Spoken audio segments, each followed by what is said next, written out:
সবিতার চ্যানেলে আপনাকে স্বাগত করব।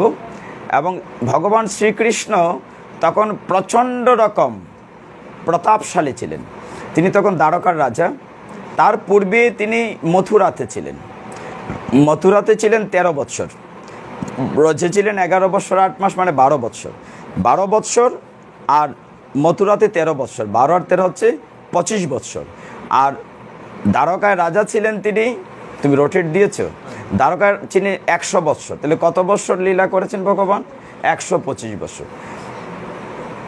আপনাদেরকে কোন জিনিসটা ভালো লাগে যে আপনারা যে রেসপন্ড করছেন, মানে আমরা সকলে মিলে গল্প করছি, গল্প করতে করতে ভগবানের ভাগবতে ঢুকে যাচ্ছি, আপনারা রিপ্লাই দিচ্ছেন, কথা বলছে, এতে কি হলো কি সকলে একটা ভগবানের সাথে লীন হয়ে যাচ্ছি। এই যে গৃহের আজকে আয়োজনটি আমি প্রথমে শ্রদ্ধা করে আবারও স্মরণ করছি প্রয়াত বিষ্ণুবোধক। তিনি প্রচণ্ড ভক্ত ছিলেন। আমরা ছোটোবেলা থেকে যা দেখেছি, আমাদের স্থানীয় শ্রীমন মহাপ্রভু আখড়ায় নিয়মিত উৎসবে বা অন্য সময়ও, বিশেষ করে শ্রীমন নিত্যানন্দ প্রভুর ত্রয়োদশ বংশাবতংশ যখন মদন প্রভু আসতেন বা প্রভুরা আসতেন, সকলের সাথে তিনি যে সার্ভিস দিতেন, তবে সবচেয়ে জিনিসটা ভালো লাগতো সেটি অনন্য রকম কি, মুখে কোনো কথা না। বিষ্ণুবাবু, প্রয়াত বিষ্ণুবাবু, তিনি মুখে কথা বলতেন কম, কিন্তু কাজ করতেন বেশি। এই গুণটা প্রকট রকম ছিল। তিনি এবং তদীয় পুত্র যে 2টি ছেলে আছে, ভোলনবাবু বা রোমন, ভোলনবাবুর সাথে আমার খুব ঘনিষ্ঠতা নেই, কিন্তু রোমনের সাথে আমার দেখা সাক্ষাৎ হয়। তারা সকলেই, আর যিনি এই গৃহের এখন কর্ত্রী সহধর্মিণী বিষ্ণুবাবুর এই মাতাজি প্রচণ্ড রকম ভক্ত। তিনি এই যে আয়োজনটুকু করেছেন, আমরা শুরুতেই অনাদিরাদি গোবিন্দের চরণ কমলে প্রণতি নিবেদন করছি, তিনি যেখানেই থাকুক বিষ্ণুবাবু যেন ভগবানের বৈকুণ্ঠবাসী হন। একই সাথে এই গৃহের কল্যাণ হোক, আপনারা যারা আসছেন আপনাদের সকলের কল্যাণ হোক। অনাদিরাদি গোবিন্দ দেখা গিয়েছে কি যে তিনি তখনও বিয়ে করেননি। শুরু থেকে বলছি, আপনারা 10ম স্কন্দের উত্তর 53 অধ্যায়ে রুক্মিণী হরণ লীলা আছে। আমাদের সনাতন শাস্ত্রে কিন্তু অনেক রকম বিয়ে আছে, এটা জানেন তো। আমরা প্রচলিত সমাজে যে বিয়েটি চালু আছে তার নাম হচ্ছে প্রজাপত্য বিবাহ। এছাড়া আছে রাক্ষস বিবাহ, পিশাচ বিবাহ, তারপরে দৈবী বিবাহ, ব্রাহ্ম বিবাহ, এরকম 8 প্রকার বিয়ে আছে। আমাদের সনাতন হিন্দু শাস্ত্রে 8 প্রকার বিয়ে আছে। আমরা যেটা সমাজে প্রচলিত যেটি আছে সেটা হচ্ছে প্রজাপত্য বিবাহ। সেদিন বলেছিলাম না মাতাজি, প্রজাপতি আর ব্রহ্মা নিয়ে। ভগবান শ্রীকৃষ্ণ আরেকটা বিয়ের কথা বলেনি, গান্ধর্ব বিবাহ। গান্ধর্ব বিবাহ আমরা যেটা কোর্ট ম্যারেজ বলি, নিয়ে আলাদা নিয়ে কালীবাড়িতে বা কোথাও বিয়ে হচ্ছে, সেটাকে বলা হয় শাস্ত্রীয় গান্ধর্ব বিবাহ। যেমন দুষ্মন্ত শকুন্তলার সাথে যে বিয়েটা হয়েছিল সেটা গান্ধর্ব বিবাহ। এরকম অসংখ্য কাহিনী। তো ভগবান শ্রীকৃষ্ণ যখন একদম সবসময় তিনি চিরসবুজ, ভগবান কখনো বুড়ো হন না। যখন মথুরার উগ্রসেনের কাছে তার দায়িত্ব ছিল, তখন রুক্মিণীর যে কাহিনীটি সেই সময়কার সময়। তো ভগবান শ্রীকৃষ্ণকে রুক্মিণী দেবী পতিরূপে পাওয়ার জন্য দীর্ঘদিন ধরেই তপস্যা করছেন। এত তপস্যা করছেন ভগবানকে নিজের প্রতিরূপে পাওয়ার জন্য। তো একবার হলো কি, ভগবান শ্রীকৃষ্ণ সেই রুক্মিণী দেবীকে একবার দেখেছিলেন। তিনি ভেবেছেন যে আমি যদি তাকে নিজের মতো করে পাই, অর্থাৎ উভয় উভয়ের প্রতি একটি ভালোবাসা ছিল। কিন্তু সমস্যাটা কোথায় ছিল? সমস্যা ছিল সেই রুক্মিণী দেবীর 5 ভাই ছিল। বাবা ছিলেন, যেখানকার কথা বলছি, বিদর্ভরাজ ভীষ্মক। বিদর্ভরাজ ভীষ্মক ছিলেন তার বাবা। এবং দেখা গেছে যে আমরা আরেকটা জানি যে কৃষ্ণের বড় ভাই বলরাম বিয়ে করেছিলেন রৈবত কন্যা রেবতীকে। আর শ্রীকৃষ্ণ বিদর্ভরাজ যখন ভীষ্মক কন্যাকে বিয়ে করেন, তার পূর্বের কাহিনীটি মন দিয়ে শুনবে, খুব চমৎকার। তার 5টি ভাই ছিল। 5টি ভাইয়ের মধ্যে বড় ভাইয়ের নাম ছিল রুক্মী। আমরা যদি কর সাথে মৌ উচ্চারণ করি তাহলে রুক্মী হবে, নাহলে রুক্কি হবে। আমরা রুক্মিণীও বলতে পারি, রুক্ষিণীও বলতে পারি, বোঝার সুবিধার্থে। 5 ভাইয়ের মধ্যে রুক্ষী ছিল বড় ভাই, তারপরে রুক্ম রথ, রুক্ম বাহু, রুক্ম কেশ, রুক্ম মালি, এই হচ্ছে 5 ভাই। সেই বিদর্ভরাজ বিশ্বদেব ভীষ্মক ছিল রুক্মিণীর বাবার নাম। তো ভীষ্মকের কৃষ্ণের প্রতি শ্রদ্ধা ছিল, কিন্তু তার যে বড় ছেলে রুক্মী চেয়েছিল তার বোনকে বিয়ে দেবে শিশুপালের সাথে। সমস্যাটা ওই জায়গাতে, মানে রুক্মী চেয়েছিল তার বোনকে, যেমন দেখেন বলরাম চেয়েছিলেন সুভদ্রাকে কার সাথে বিয়ে দিতে চেয়েছিলেন? দুর্যোধনের সাথে, কিন্তু কৃষ্ণ ওইটা হতে দেন নাই। ঠিক ওরকম তো শিশুপালের সাথে কিন্তু খুব দুষ্ট লোকেরা ছিল, জরাসন্ধ, চেদিরাজ, জরাসন্ধ, যত দুষ্ট লোকের একটা গ্রুপ আছে, ওরা চেয়েছিল যে না, কৃষ্ণর সাথে রুক্মিণীর বিয়ে দেওয়া যাবে না। তখন বিদর্ভরাজ ভীষ্মক যখন স্বয়ম্বর সভার আয়োজন করলেন, তখনকার সময় ভারতবর্ষে কন্যার মতামতের খুব মর্যাদা দেওয়া হতো। মানে মা বাবা ইচ্ছে করে জোর করে বিয়ে দিত না। মানে একটা কন্যা যখন বিবাহযোগ্য হবে তাকে সুযোগ দেওয়া হতো, তোমার যাকে পছন্দ হয়। রাজসভাতে যে স্বয়ম্বর নিজে তার বর পছন্দ করছে, স্বয়ং তার বর নিজে তার বর পছন্দ করছে, এই জন্য স্বয়ম্বর সভা। এই রাজসভায় সারা দেশ বিদেশের সমস্ত রাজনদেরকে নিমন্ত্রণ করা হয়। এইদিকে রুক্মিণী দেবী যেহেতু কৃষ্ণকে, বাসুদেবকে মনে মনে প্রতিরূপে চাইছিলেন, কিন্তু চাইলেই তো পাওয়া যাবে না। তার ভাই এবং তার ভাইয়ের সাথে দুষ্ট যারা আছে, যে বললাম জরাসন্ধ, চেদিপাল, শিশুপাল, চেদিরাজ, ওরা কিন্তু চেয়েছিল যেন বিয়েটা শিশুপালের সাথেই হয়। কৃষ্ণের কাছে একদিন একজন ব্রাহ্মণ দূত হিসাবে আসলেন। কে পাঠিয়েছেন? রুক্মিণী দেবী। তখন তার মোবাইল ফোন ছিল না, টেলিফোন ছিল না, ডাক বিভাগও ছিল না, তখন তার ওই মোবাইলে চ্যাটিং করা যেত না, টাচ মোবাইলও ছিল না। তো রুক্মিণী দেবীর মনের কথাটা প্রকাশ করার জন্য তিনি একজন ব্রাহ্মণকে পাঠিয়েছেন কৃষ্ণের কাছে। কৃষ্ণ যেহেতু তিনি একজন রাজা, তিনি অত্যন্ত শ্রদ্ধা সহকারে সমস্ত পাদপ্রক্ষ দিয়ে ব্রাহ্মণকে খুব সেবা পূজা করলেন। সেবা পূজা করে তার যত্ন করে আদর আপ্যায়ন করলেন।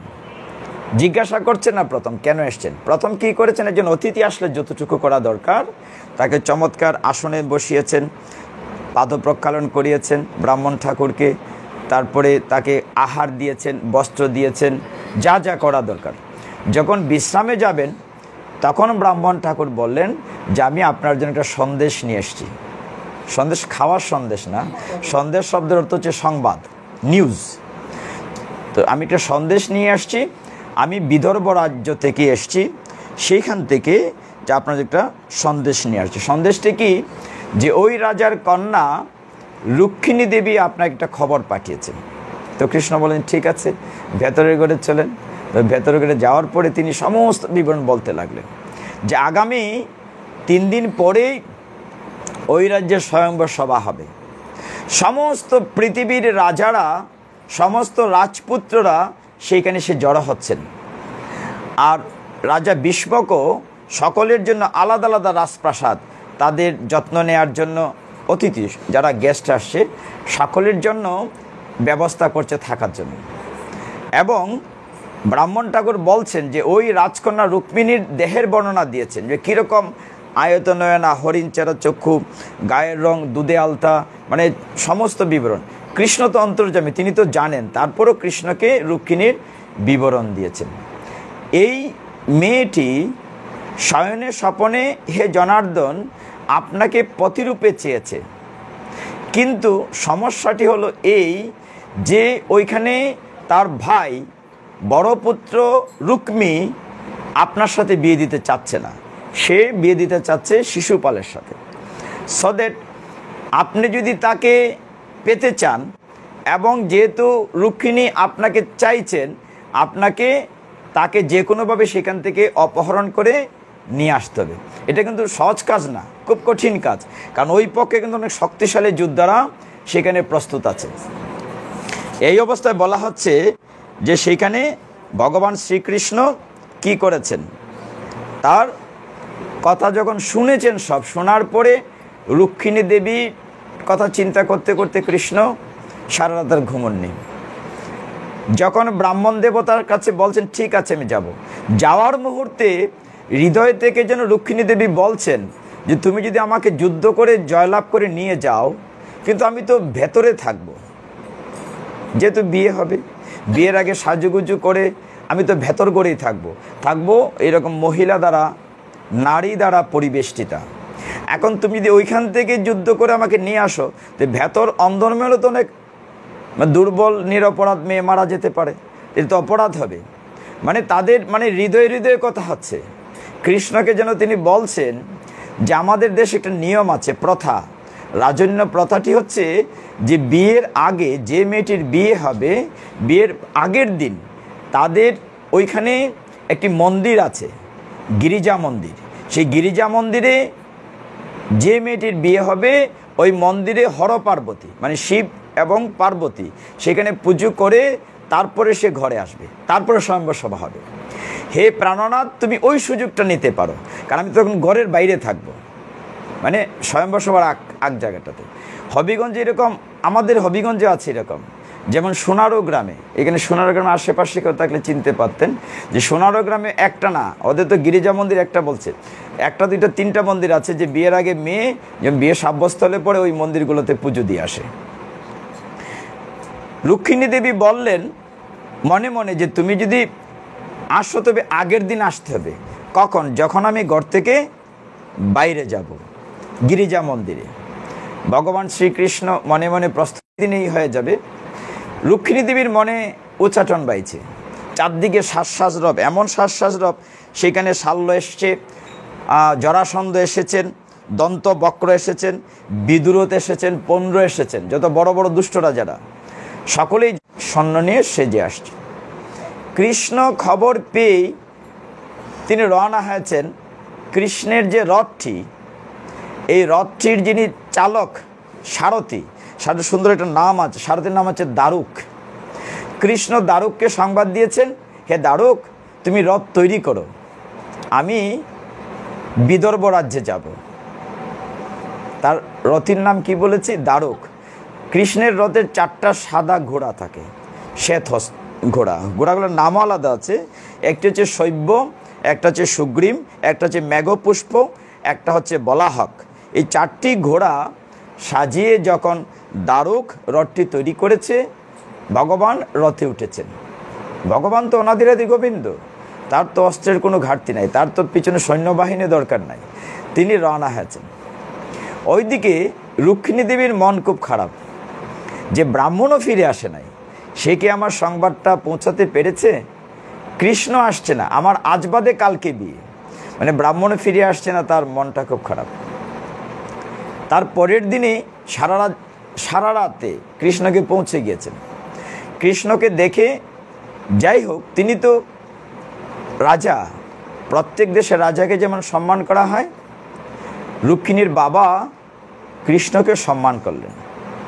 তিনি তো এই দ্বারকার রাজা, তার সাথে তো অনেক বিশাল সম্মান করতে হয়। কৃষ্ণকে সম্মান জানিয়ে তিনি যথারীতি তাকে আলাদা একটা গেস্ট রুমে থাকার ব্যবস্থা করে দিলেন। কৃষ্ণর রথ কিন্তু বাইরে আছে, তার সাথে কিন্তু সৈন্য সামন্ত নাই। এই খবর যখন বলরাম জেনেছেন যে আমার ছোট্ট ভাইটি কৃষ্ণ একা গিয়েছেন, বলরাম তখন তার পশ্চাতে যত সৈন্য লাগে, নারায়ণী সেনা, চতুরঙ্গ মানে 4 প্রকার সৈন্য নিয়ে হাতি ঘোড়া রথ সাজিয়ে বলরাম পিছন পিছন আসলেন। তিনি পেছন পেছন এসে যথারীতি পৌঁছে যাচ্ছেন। এই অবস্থায় রুক্মিণী দেবী প্রচণ্ড রকম মনকষ্টে আছেন যে এখনও সংবাদ পেলাম না, আদৌ কি কৃষ্ণ আসছে। এবং আপনারা এটা ফলো করবেন যে যখন রুক্মিণী দেবী কাঁদছেন একা বসে বসে, যে আমার জীবনটা, তিনি মনে মনে প্রতিজ্ঞা নিচ্ছেন, যদি কৃষ্ণ নাই আসেন, আমি যদি আমার মনের দিক থেকে যাকে পতি বলে বরণ করেছি তাকে যদি পতি হিসেবে নাই পাই, তাহলে আমি জীবন রাখবো না, আমি দেহ শুষ্ক করে আত্মাহুতি দেব। এমন সময় রুক্মিণী দেবীর বাম চক্ষু, বাম বাহু, বাম উরু কাঁপছে। আমরা এগুলো লক্ষণ এখনও ফলো করি যে কোন চোখ কাঁপছে। তো ভাগবতে কিন্তু লিখে আছে, গ্রন্থের ভিতরে সব আছে, আপনারা যদি একটু পড়াশোনা করে দেখেন।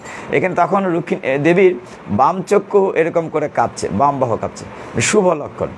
তিনি চিন্তা করলেন না, লক্ষণ তো ভালো। তখন দেখেন যে ব্রাহ্মণ এসে ঢুকেছে, তার মুখটা দেখে বুঝতে পেরেছেন যে মুখে দেখলে বোঝা যায় কি যে যদি খারাপ সংবাদ হয় তাহলে মুখটা খারাপ থাকবে, দেখা যায় ব্রাহ্মণের মুখটা হাসি খুশি, মানে সংবাদটা পজিটিভ। তো ব্রাহ্মণ ঠাকুরকে নিয়ে টেনে একদম ভেতর করে বসিয়েছেন, বলো বলো খবর কি? তিনি বলছেন তোমার কোনো চিন্তার কারণ নাই, শ্রীকৃষ্ণ চলে আসছেন। তো চলে আসছেন, ঠিক আছে। তাকে সব বলেছে? হ্যাঁ, সব বলা আছে। আমি কোথায় যাব বলেছে, মানে তার ভিতরে একটা উচ্চাটন। আমি কখন যাব গিরিজা মন্দিরে বলেছে? ব্রাহ্মণ সব বলা আছে। আমার সাথে কে থাকবে বলেছে? হ্যাঁ, আমার সাথে কিন্তু পাহারাদার থাকবে, মানে রুক্মিণীর ডানে বামে কয়েক হাজার সৈন্য থাকবে, শ্রেষ্ঠ হাতি ঘোড়া স্বর্ণ পদাতিক সকলেই থাকবে। চারদিকে সিকিউরিটি দিয়ে তাকে নিয়ে যাবে গিরিজা মন্দিরে, কারণ অন্যরা কিন্তু জানে কৃষ্ণ যেহেতু চলে আসছে একটা অ্যাটাক হতেও পারে, মানসিকভাবে সকলে কিন্তু প্রস্তুত। পরদিন যথারীতি কৃষ্ণ আছেন, রুক্মিণী দেবী শত শত সখী পরিবৃতা হয়, ডানে বামে অনেক সখীরা যারা তাকে সাজিয়েছিল। চমৎকার এখানে বর্ণনা দেওয়া হচ্ছে তিনি কেমন হার পরেছেন, কানে কেমন কুণ্ডল পরেছেন, কেমন মুকুট পরেছেন, হীরার মুকুট, কেমন শাড়ি পরেছেন, সমস্ত বিবরণ দেওয়া আছে ভাগবতে। এই বিবরণ নিয়ে আলোচনা করলে 1 ঘন্টা চলে যাবে। আমরা ধরে নিচ্ছি তিনি সুন্দর করে সেজেছেন, সাজুগুজু করে তিনি বেরিয়েছেন পায়ে হেঁটে, নগ্ন পায়ে। বাড়ি থেকে মন্দির খুব বেশি দূরে না, আর মন্দিরে তো আমরা হেঁটে যেতেই খালি পায়ে হেঁটে যাওয়াটাকে শ্রদ্ধায় মনে করি। তো রুক্মিণী দেবী হেঁটে যাচ্ছেন, পশ্চাৎ অনেক সৈন্য সামন্ত, 2 দিকে ওই চেদিরাজের জরাসন্ধের অনেক সৈন্য সামন্ত যাচ্ছে, একদম ফুল সিকিউরিটি দিয়ে নেওয়া যাচ্ছে। এমনকি অনেক রাজ্যের রাজপুত্ররাও, রাজারাও গিয়েছে যে একটু যদি রুক্মিণীকে দেখতে পাই, মানে একটা নজর তাকে দেখার জন্য, মানে এই মাতাজির রূপকানা দেখার জন্য অনেক দেশের রাজারা শুধু পাগল ছিল, যে শুনেছে সারা পৃথিবীর মধ্যে এমন সুন্দরী রমণী নাই। আর রুক্মিণী দেবী তো সাক্ষাৎ লক্ষ্মী দেবী, লক্ষ্মীর অবতার, কিন্তু রুক্মিণী দেবী হচ্ছে সাক্ষাৎ লক্ষ্মী দেবীর অবতার। তো এই মাতাজিকে মানে রুক্মিণীকে দেখার জন্য সারা পৃথিবীর যত রাজা রাজকুমাররা রাজপুত্ররা যুবরাজরা এসছে, তারাও একটা নজর দেখার ছিল। যখন যেহেতু স্বয়ম্বর সবার বাইরে বেরিয়েছে, গিরিজা মন্দিরে যাবে, হর পার্বতী মন্দিরে যাবে, তো এই সময়টা দেখার একটু সুযোগ আছে। সকলেই চারদিকে, তাও কিন্তু নিরস্ত্র না, সকলেই ডাল তরোয়াল নিয়ে একেবারে প্রস্তুত, মানে অ্যাকশন বলার সাথে সাথে যাতে fight against to the almighty Shri Krishna, তারা সকলেই প্রস্তুত। যখন মন্দিরে গিয়েছেন, মাতা পার্বতীর কাছে প্রার্থনা করেছেন রুক্মিণী দেবী, হে মাতে, তুমি তপস্যা করে দেবাদিদেব মহাদেবের মতো স্বামী পেয়েছ, আমার মনোবাঞ্ছা যেন পূর্ণ হয়। তো শিব ঠাকুরের পুজো করেছেন। দেবাদিদেব শিব ঠাকুরের পূজার পরে মাতা পার্বতীর কুলে গণেশ ছিলেন। ভাগবতে লেখা আছে আমরা যে কোনো ধর্মানুষ্ঠান করতে গেলে প্রথম কিন্তু গণেশ পূজা করি, আমাদের গৃহে যত পুজো হয়।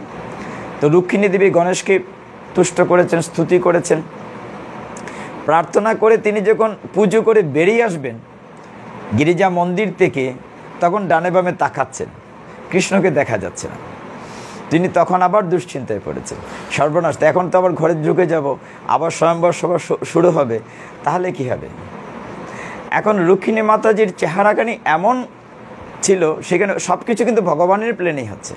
ভগবান তখন কামদেবকে নির্দেশ দিয়েছেন, তখন রুক্মিণী দেবীর দেহ থেকে এমন আলো জ্যোতি চড়াচ্ছে যে ডানে বামে যত রাজারা ছিল, যারা সশস্ত্র পাহারা দিবার জন্য বড় বড় পাওয়ারফুল সেনাপতিরা ছিল, তারা রুক্মিণী দেবীর দিকে তাকিয়ে আছে। মানে এই চেহারাটা জীবনে কখনো দেখিনি, এত সুন্দর এত সুন্দর দেখে তারা বিমোহিত বিস্মিত হয়ে গেছে। তারা রুক্মিণী দেবী তাকাচ্ছে, ওই দিকে হাত থেকে অস্ত্র পড়ে গেছে, মানে রুক্মিণী দেবীর রূপ মাধুর্য হরণ করতে হাত থেকে অস্ত্র পড়ে গেছে। মানে এরকম দৃশ্যটি ভাগবতে বলছে যে রুক্মিণী দেবীর চেহারা দেখে, মানে এটা ভগবানের একটি লীলা, তারা নিরস্ত হয়ে যাচ্ছে অনেকে। ডানে বামে সোনা সমান আছে। যখন রুক্মিণী দেবী মন্দির থেকে কিছু হেঁটে যখন রথে উঠবেন, ঠিক সেই মুহূর্তে কৃষ্ণ কি করলেন, রুক্মিণীকে টান দিয়ে নিজের রথে উঠিয়ে নিলেন। তিনি ওই তার রথে, রাজ্যের থেকে যে রথে বেরিয়েছিল সেই রিক্সাতে, সেই রথে না উঠিয়ে কৃষ্ণ তার রথে উঠিয়েছেন, তার রথে উঠিয়ে তিনি টান দিয়েছেন। যখন তিনি টান দিয়েছেন রথ, প্রথম কিন্তু ওরা তো বিমোহিত ছিল, মানে স্থবির। ঘটনাটা এরকম, আমরা হয়ে থাকি না, কিছুদের হাঁ করে তাকিয়ে থাকি, ওরকম এর ভিতরে একটা ঘটনা ঘটে গেছে, এটা তারা বুঝতে পারে নাই। যখন সর্বনাশ কি হয়েছে, তখন দেখা যায় যে তার মেয়ে নাই বা ওদের বোন বা রাজকন্যা নাই। মানে রথ স্টার্ট করে দিয়েছে, তার 4টি ঘোড়া নিয়ে তার যে দারুক, প্রচণ্ড গতিবেগ এই রথের সাথে কেউ টাচ করতে পারবে না। প্রচণ্ড গতিবেগে সেই রথে উঠিয়ে ভগবান রুক্মিণীকে নিয়ে রওনা হয়েছে। যখন তাদের সঙ্গে সর্বনাশ, আমাদের তো হাইজ্যাক হয়ে গেছে, আমাদের যে বিয়ের যে কন্যা, স্টেজ একটু পরে বিয়ে হবে, সেই কন্যা তো হাইজ্যাক্ট হয়ে গেছে। সকলেই তখন যত পারে সৈন্য সামন্ত নিয়ে বলে চলো কৃষ্ণকে আজকে শাস্তি দিতে হবে। কত বড় সেই ছোটবেলা ননি চুরি করতে করতে এখন কন্যা চুরি শুরু করেছে, চুরির স্বভাবটা তার গেল না। মানে সে যে সবসময় চোর, তার চুরির স্বভাবটা গেল না। সকলেই একদম ওই যে রুক্মিণীর যে বড় ভাইটি, ও প্রচণ্ড রকম দুর্দন্ত প্রতাপী, এবং ওই যে শিশুপাল, তার তো বাণিজ্যদের প্রশ্ন, সর্বনাশ, আমার মুখের গ্রাস আরেকজন ছু মেরে নিয়ে যাচ্ছে, তার তো প্রচণ্ড রাগ হবে। তারা সৈন্য সামন্ত নিয়ে, এবং জরাসন্ধ বলছে এটা আমার কাছে কিছুই না। আমি তার জরাসন্ধ কতবার আক্রমণ করেছিল মনে আছে আপনার? হ্যাঁ, 17 বার, প্রথম 18 বার, 17 বার আক্রমণ করে পরাজিত হয়েছিলেন। শেষবার কি করেছিলেন? শেষবার কৃষ্ণ বলরামকে চারদিক থেকে অ্যাটাক করে, মানে কত অক্ষহীনী লক্ষ লক্ষ সৈন্যের অ্যাটাক করেছেন, তাদেরকে দৌড়াই নিয়ে একটা পাহাড়ে উঠিয়েছিলেন কৃষ্ণ বলরাম। এটা কিন্তু একটা অভিনয় করেছিলেন। কৃষ্ণ বলরাম রক্ষা করার জন্য মথুরাবাসীকে পাহাড়ে উপরে উঠেছিলেন। তারপর পাহাড়ের চারদিকে আগুন জ্বালিয়ে দিয়েছিল জরাসন্ধ যে কংসের শ্বশুর, তো আগুন জ্বালিয়ে দিয়েছিল। সকলে দেখেছে যে আগুন জ্বালিয়ে দিয়ে পাহাড়ের 2 ভাই বাঁচবে কী করে, পাহাড়ে লুকিয়ে আছে, স্বর্ণ দিয়ে খুঁজে পাচ্ছিল না। তখন কৃষ্ণ বলরাম আরেকদিকে ঝাঁপ দিয়ে পড়ে গিয়েছিলেন, আর জরাসন্ধ ভেবেছিল কৃষ্ণ বলরাম বোধহয় পুড়ে মরে গিয়েছে। তো জরাসন্ধ বলছে আমি তাকে এতবার অ্যাটাক করে পারি নাই, একবার মাত্র পেরেছিলাম তাকে, আমিও সৈন্য সামন্তে নিয়ে আসছি। মানে সবাই কিন্তু রেডি ছিল। সবাই যখন কৃষ্ণের রথের পেছনে ধাওয়া করেছে রুক্মিণীকে উদ্ধার করার জন্য, রুক্মিণী এক পর্যায়ে ভয় পেয়ে গেলেন যে এইদিকে লক্ষ লক্ষ সৈন্য আসছে, আর এদিকে কিন্তু বলরাম তার বহন নিয়ে কৃষ্ণের সাথে ট্যাগ করেছেন। বলরাম কিন্তু একা যান নাই, তার যত নারায়ণী সেনা ছিল সমস্ত সৈন্যবাহিনী নিয়েই ভাইকে সাহায্য করার জন্য গিয়েছে। যখন এই অবস্থা চলে এসছে, তখন দেখা গেল কি যুদ্ধ হচ্ছে। তখন রুক্মিণী দেবী চিন্তা করছেন যে হে কৃষ্ণ, তুমি কি একা পারবে? আমাদের তো এতগুলা সৈন্যবাহিনী। কৃষ্ণ মনে মনে হাসেন, তোমার কোনো চিন্তা নাই। ওরা যখন একটা তীর মারে, কৃষ্ণ 100টা তীর মারে, ওরা 2টো মারলে আরও বেশি। কৃষ্ণ একার কাছেই তো ওরা পারার কথা না। তারপরে যখন নারায়ণী সৈন্য চলে এসছে, অন্ধকার হয়ে গেছে, মানে এত তীর বল্লম ছোড়াছুড়ি হচ্ছে 2 পক্ষ থেকে, মধ্যে দেখা যাচ্ছে না তাদের রথ এবং তাদের, আর ঘোড়া হাতি আসছে প্রবল বেগে, ঘোড়ার করে ধোলায় দূষরিত হয়েছে মাঠঘাট, মানে দেখাই যাচ্ছে না, প্রচণ্ড যুদ্ধ। তো রুক্মিণীকে নিতে চলে যাচ্ছেন, চিন্তার কোনো কারণ নেই। কিন্তু দেখা গেল কি ওই পক্ষের রুক্মিণীকে অভয় দিলেন কৃষ্ণ, তুমি চিন্তা করো না, কিছুক্ষণে যুদ্ধ শেষ হয়ে যাবে। সত্যি সত্যি দেখা গেল যে ভগবানের পক্ষ থেকে অস্ত্র ছোড়ার ফলে তাদের যে হাজার হাজার সৈন্য ছিল, ভাগবতে বলছে কারো কাটা হাত, কারো কাটা মণ্ড, মানে মাথায় মুকুট, কিরিটি বলছে, কিরিটি মুকুট মাথা পড়ছে, এখানে গ্রীভা পড়ছে, ওইখানে কমর পড়ছে, সারা মাঠে শুধু টুকরো টুকরো মানুষ, মানে শত্রুপক্ষ পড়ে আছে। রুক্মিণী চলেই যাচ্ছেন। এমন সময় যখন পারা গেল না, রুক্মিণী আবার ফিরে আসছে রাজ্যে, এসে সকল রাজাদের সামনে প্রতিজ্ঞা করেছে যে আমার বোনকে, আমার বাণিজ্যদের প্রশ্ন, আমার বোনকে আমি বিয়ে দিতে চেয়েছিলাম শিশুপালের সাথে, তাকে নিয়ে যাচ্ছে এই গোয়ালার ছেলে, আমি জীবন থাকতে এটা হতে দেব না। আমি প্রতিজ্ঞা করে যাচ্ছি, হয় তাকে মেরে আমি ফিরিয়ে নিয়ে আসব, না হয় আমি রাজ্যে আর আসবো না, এরকম আমি আর এই রাজ্যে আসবো না, এই মুখ আর কাউকে দেখাবো না। রুক্মিণী কী করেছে? প্রবল বেগে আবার যুদ্ধ করতে গিয়েছে, প্রচণ্ড গতি নিয়ে কৃষ্ণের কাছাকাছি পৌঁছে গিয়েছে, কৃষ্ণের রথের কাছাকাছি পৌঁছে গেছে। রুক্মিণী যখন দেখলো, যদিও তার ভাই তো, আবার কৃষ্ণের সাথে রুক্মিণীর অনেকক্ষণ ফাইট হলো, দীর্ঘ সময়। যখন দেখলো যে রুক্মিণী হেরে যাচ্ছে, এখানে ভাগবতে বলছে অস্ত্রের পরিবর্তন হয়েছে। ও তীর নে একটা মারতে, ভগবান 2টা তীর মারে। ও গদা নেয় তো ভগবান গদা নেন, ও তলোয়ার নেয় তো ভগবান তলোয়ার নেন, মানে সমান সমান অস্ত্র দিয়ে যুদ্ধ হয়। এক পর্যায়ে যখন রুক্মিণী আর পারছিল না, তখন কৃষ্ণ তাকে মারতে চাইলেন, তলোয়ার নিয়ে একদম মেরে। তখন রুক্মিণী কী করলেন? কৃষ্ণের চরণ জড়িয়ে দিলেন যে আমার ভাইটিকে তুমি মেরো না। ওই যে যত নিজের ভাই তো চরণ, তুমি তাকে ক্ষমা করে দাও। কৃষ্ণ কিন্তু প্রচণ্ড রাগ করেছেন, মেরেই ফেলবেন। তখন চিন্তা করলেন তাই তো, যতই হোক তার হবু স্ত্রীর কথা রাখতে হয়। তিনি মারলেন না, তিনি কি করলেন? তার কাপড় দিয়ে, মানে তার বস্ত্র দিয়ে তাকে বেঁধে ফেললেন। তাকে বেঁধে, রুক্মিণীকে বেঁধে তিনি একটু মজা করলেন। গ্রন্থে লিখছে যে কেশ এবং শ্বশ্রু, শ্বশ্রু মানে দাড়ি, দাড়ির গুপকে শ্বশ্রু বলে, মানে একটু একটু এখানে একটু কেটেছেন, এখানে একটু কেটেছেন। মাথার চুল কেশও এখানে একটু, এখানে একটু, এখানে একটু কেটেছেন, এরকম করে কেটেছেন। আপনাদের মনে আছে কিনা 71 সালের পর স্বাধীনতার পরে যারা বয়স্ক, রক্ষী বাহিনীর কথা মনে আছে কারো? রক্ষী বাহিনীর মনে নাই হয়তো। তখন আমাদের একটা ক্যাম্প ছিল, এখন যে ফোদ্দারবাড়ি যেখানে টেকনিক্যাল স্কুল অ্যান্ড কলেজটা আছে, টিএসসি যেখানে আছে, সেখানে রক্ষী বাহিনীর ক্যাম্প ছিল। ওরা এসে বিভিন্ন বাড়ি চার্জ করতো। কার যদি লম্বা চুল থাকতো তাদেরকে নিয়ে মাথার চুল এইখানে একটু একটু কেটে দিত। তখন বাধ্য হলে মানুষ নাড়া করে ফেলতো। তো কারো মাথা নাড়া হলে আমরা বুঝতাম সে রক্ষী বাহিনী তাকে ধরেছে, ওরকম একটি অবস্থা ছিল। আমরা আবার দেখি যে জরাসন্ধর বেলাও এই কাহিনীটি ছিল। জরাসন্ধ, ভীম, অর্জুন, নকুল, সহদেব তারা যখন বনবাসে ছিলেন তখন কিন্তু জরাসন্ধ একদিন দ্রৌপদীকে অপহরণ করতে গিয়েছিল। ভীম ওরা ধরে ফেলার পরে তাকে কি শাস্তি দিয়েছিল? মারে নাই, মারতে চেয়েছিল কিন্তু মারে না, ওই চুল একটু একটু কেটে, একটু একটু কেটে তাকে ছেড়ে দিয়েছিল। ঠিক এরকম দৃশ্যটা এই ক্ষেত্রে হয়েছে। কৃষ্ণ কি করেছেন? রুক্মিণীকে মাথার চুল এইখানে এইখানে একটু কপ কপ করে কেটেছে, দাঁড়িয়ে একটু একটু, মানে বিচ্ছিরি করে, অপমানিত। একজন রাজপুত্র এই অপমানের চেয়ে মৃত্যু অনেক ভালো, তাকে বেঁধে রেখে এমন সময় বলরাম এসছেন, এসে বলছেন ভাই তুমি কি করলে এটা?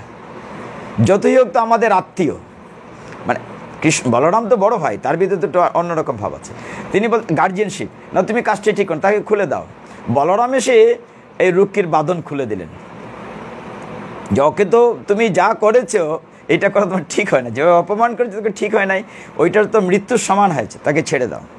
ছেড়ে দিয়ে যথারীতি রুক্মিণীকে নিয়ে কৃষ্ণ রাজ্যে ফিরে এসেছেন এবং যথারীতি আনুষ্ঠানিকভাবে রুক্মিণীর সাথে তার বিয়ে হয়েছে। এটি হলো কৃষ্ণের একটা কাহিনী। এরকম অসংখ্য কাহিনী, আর দুটো কাহিনী বলে আমরা মাহাত্ম্যে যাব। আরেকটি কাহিনী হচ্ছে, আপনারা ভগবানের আরেকটা স্ত্রীর নাম কী ছিল? সত্যভামা। আরেকটা স্ত্রীকে জাম্বুবতী। আমরা তিনটা কাহিনী বলি না, পারলে আরেকটু আগাই। আজকে শেষ দিন, ভগবানের বিয়ে নিয়ে আলোচনা করছি কেন বলেন? আপনারা প্রতিদিনই বরযাত্রী আসেন, কিন্তু কৃষ্ণের বরযাত্রীকেও সুযোগ পাই না। আজকে শেষ দিন যেহেতু আমরা সকলেই কৃষ্ণের বিয়ের বরযাত্রী, কারণ আজকের পরে তো অনুষ্ঠান শেষ হয়ে যাবে। হ্যাঁ, আজকে তো মিলনই করতে হবে, নিয়ম সেইটাই। আমরা ভাগবতের ধারাবাহিকভাবে যাচ্ছি। তবে আমার অনেক ভুল ত্রুটি হচ্ছে, ক্ষমা করবেন। ব্যাপার হচ্ছে আমি একটানা 7 দিন 8 দিন কোথাও পাঠ করি না, এক জায়গায় করি না, প্রতিদিনই প্রোগ্রাম থাকে। তো এই একটি জায়গায় যেটা আমি একটানা আজকে নিয়ে 8 দিন পাঠ করছি। তো যা হোক, ভগবান যখন রুক্মিণী কী বলছে? সাক্ষাৎ লক্ষ্মী দেবী, মানে লক্ষ্মীর অবতার। ওই যে আমরা বলি যে বিষ্ণু এবং লক্ষ্মী যেরকম নারায়ণ লক্ষ্মী নারায়ণ, ঠিক এইভাবে রুক্মিণী দেবীও কিন্তু ভগবান কৃষ্ণের সাথে লক্ষ্মীর প্রতিভূ। কিছুদিন পরে, যদিও সত্যভামার কাহিনী আমরা দ্বিতীয় স্ত্রী বলি, কিন্তু কাহিনীটি আগে চলে আসে জাম্বুবতীর। ভাগবতে জাম্বুবতীর কাহিনীটি আগে। এখানে জাম্বুবতীর কাহিনীটি বলা হয়েছে 56 অধ্যায়ে, আর সত্যভামার কাহিনীটি 56 অধ্যায় শেষে বলা হয়েছে। তারপরে আবার 59 অধ্যায়ে বলা আছে ওই যে 16,100 মেয়েকে বিয়ে করেছিলেন, ওই যে অসুরের গৃহে। না, ভাই তো গিয়েছে না, ভাইকে তো অন্যরা উদ্ধার করে নিয়ে গিয়েছে, অপমানিত লাঞ্ছিত না, রাজ্যে যায় নাই, রাজ্যে যায় নাই। সে প্রতিজ্ঞা কি করেছিল? আমি যদি না পারি বোনকে নিয়ে আসতে, আমি রাজ্যের যাব না। সে আরেকটা রাজ্য তৈরি করেছে, সে ওইখানে একটা রাজ্য তৈরি করে আরেকটা দেশ তৈরি করেছে, ওইখানে একটা রাজ্য তৈরি করেছে, নতুন একটা রাজ্য তৈরি করে সেইখানে থেকেছে। সে আর যাই নাই, আরেকটা রাজ্য তৈরি করে রুক্মিণী থেকেছে। সে কথার, ক্ষত্রিয়দের কিন্তু কথার বরকেলাপ হয় না, যা বলছে বলছে। সেদিন আমরা বলেছিলাম না অর্জুনের কথা, যে আমি অগ্নি সমাধি দেব। কিছুদিন ওরকম রুক্মিণীর সাথে ভগবান যখন চলছেন, তারপরে একদিন সত্রাজিৎ নামে একজন রাজা ছিলেন, যিনি সূর্যের প্রচণ্ড ভক্ত। সত্রাজিৎ তো সূর্যের কাছ থেকে তিনি একটা মণি পেয়েছিলেন। মণিটার নাম শুনেছেন আপনারা, সামন্তক মণি। সামন্তক মণির নাম শুনেছেন। তো সত্রাজিৎ তিনি কি করেছেন, সূর্যের কাছ থেকে যখন মণিটা পেয়েছেন, সত্রাজিৎ মণি, এই রাজা সামন্তক মণিটি পেয়ে তিনি গলায় ঝুলিয়ে যেদিকেই হাঁটেন মনে হয় যেন সূর্য যাচ্ছে, মানে সূর্যের যেমন কিরণ আলো, এরকম আলো উদ্ভাসিত হতো। তো সত্রাজিৎ এই মণিটি পরে বিভিন্ন জায়গায় যান, বিভিন্ন রাজসভায় যান, একবার দ্বারকাতে এসছেন। তো সকলেই মনে করছেন সূর্য এসছে, মানে তাকে দেখে মনে হচ্ছে যেন সূর্য এসছে। এখন সত্রাজিতের ওইটা দেখে সূর্য এসছে মনে করেছেন, কিন্তু দেখা গেল ভগবান বলছেন না, সত্রাজিৎ এসছে। তো ভগবান সত্রাজিতের আপ্যায়ন করলেন, যত্ন করলেন। সত্রাজিতের ভাই ছিল আরেকটি, তার নাম ছিল প্রসেন। প্রসেন কি বলল একদিন, যে দাদা তোমার এই মণিটা একদিন আমাকে দাও না, যেই মণিটি আমি একটু পড়তে চাই। ভাইয়ের কাছে ভাই আবদার করে না, আবদার করে বলছে যে সামন্তক মণিটি আমাকে দাও। তো প্রসেন কি করেছে, সে দাদার কাছ থেকে নিয়ে এই সামন্তক মণিটি পড়েছে, সত্রাজিতের কাছ থেকে নিয়ে। পরে সে যখন প্রসেনে তার শখ হয়েছে সে মৃগয়া যাবে, মানে শিকারে যাবে, সে শিকারে রওনা হয়েছে। প্রসেন মণিটি পরে রওনা হয়েছে। রওনা হওয়ার পরে গভীর জঙ্গলে যখন যে শিকার করতে গিয়েছে, তাকে আক্রমণ করেছে বাঘ, সিংহ। এবং সিংহ আক্রমণ করে তার যে রথ ছিল, রথের ঘোড়া এবং তাকে নিহত করে ফেলেছে। নিহত করার পরে মণিটা সিংহ নিয়ে গিয়েছে।